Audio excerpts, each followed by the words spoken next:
हरिद्वार में कांवड़ यात्रा के दौरान जो सरकारी फरमान आया था जिसमें सभी ढाबे रेस्टोरेंट्स और जो भी बिजनेस कांवड़ यात्रा में पड़ते हैं उनके लिए नेम प्लेट का जो फरमान जारी किया था उस पर सुप्रीम कोर्ट ने रोक लगाई थी और आज एक बार फिर सुप्रीम कोर्ट ने उस रोक को बरकरार रखा है। इस पर अधिक बातचीत के लिए हमारे साथ मौजूद हैं उत्तराखंड के पूर्व मुख्यमंत्री हरीश रावत जी। उनसे रिएक्शन लेते हैं। सर, सुप्रीम कोर्ट ने अपने फैसले को बरकरार रखा है और जो नेम प्लेट का जो फरमान आया था उस पर रोक लगाई थी। सुप्रीम कोर्ट का कहना है कि जो सौहार्द को बनाने के लिए ये फैसला जो है वो अभी आगे के लिए जारी है उनका। वहीं उत्तराखंड सरकार ने 2 हफ्ते का समय मांगा है, तो इसे कैसे देखते हैं? सुप्रीम कोर्ट का फैसला जो है बंदनीय है, और उन्होंने जो रोक लगाई थी पहले उसको जारी रखा है। और ये निर्णय सुप्रीम कोर्ट का एक प्रकार से इन राज्यों की संकीर्ण मानसिकता पर तमाचा है। और हमें पूरा विश्वास है कि सुप्रीम कोर्ट गहराई से एनालिसिस करने के बाद इन राज्यों को ये बताएगा कि कांवड़ यात्रा का संचालन किस तरीके से होना चाहिए। आप उसको ऐसा स्वरूप थोड़ी दे सकते हैं जिससे भारत का स्वरूप बिगड़ जाए। और फिर कांवड़ यात्रा जब हजारों वर्षों से ये परंपरा चली आई है, और इस परंपरा में हमने अपने आंखों में अपने जीवन काल में देखा है, जब इतनी व्यवस्थाएं नहीं होती थी तो गांव के लोग जो है कांवड़ियों के लिए भोजन का, रहने का, सब तरीके की व्यवस्थाएं करते थे। और उसमें सभी धर्मों के लोग शामिल रहते थे, कोई धर्म की बात ही नहीं थी।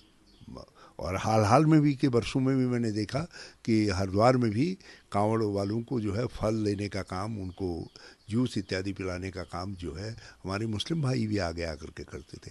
मैंने तो अपने आंखों से देखा है, पिछले कुंभ के वक्त में जो है हमारे ज्वालापुर के मुस्लिम भाइयों ने, जो हमारी इनकी अखाड़ों की वो थी, तो अखाड़े जब चल रहे थे तो उनके आगे झाड़ू लगा करके और उनकी वंदना करने का काम किया। तो ये है भारत। भारत ये है जो कलियर में दिखाई दिया। कांवड़िए जो है कलियर में जाकर के माथा टेक रहे हैं, मन्नत मांग रहे हैं। तो ये भारत है। भारत ये नहीं है जो भारतीय जनता पार्टी दिखाना चाहती है।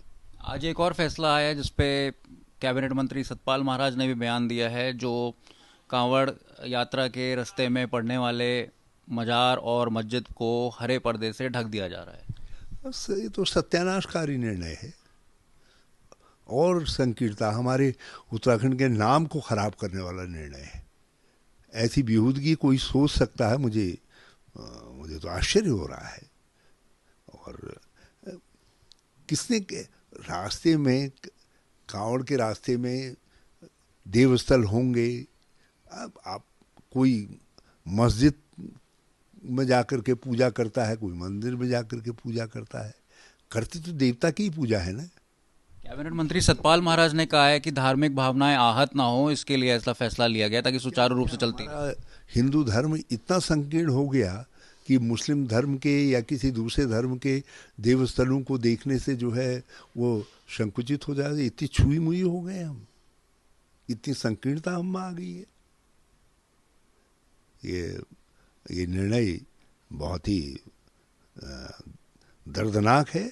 और मैं मुख्यमंत्री से कहना चाहता हूं कि मुख्यमंत्री को चाहिए कि फौरन इस निर्णय को वापस करें।